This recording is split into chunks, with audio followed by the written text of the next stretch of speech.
Section 2.3, number 68. Here we are given things that has a bunch of powers of I in it. So 4i squared minus 3i cubed. And what we're asked to do is we're asked to write this again in standard form.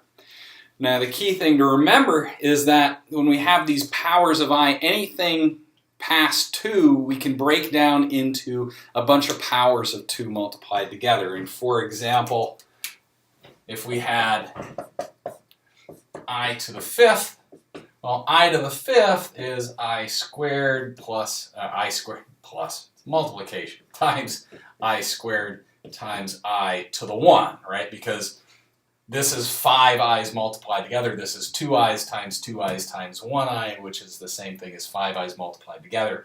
So this would be I squared is -1, I squared is -1 times I, -1 times -1 is a negative times a negative is a positive. So that would just be equal to I. So anything with higher powers beyond squares, we can break down into squares, and then if it's an odd number, there's an I left, and if there's an even number, there isn't. Okay?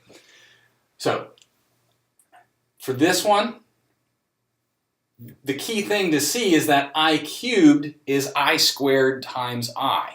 So let's rewrite it that way. This is 4i squared minus 3 times I squared times I.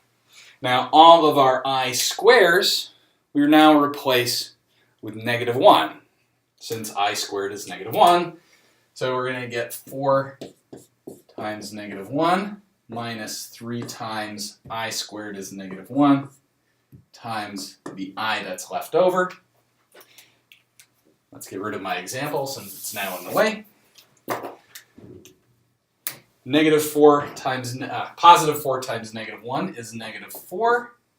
-3 times -1 is positive 3, and we still have an I left over. And this is of our form, our A is -4, our B is 3.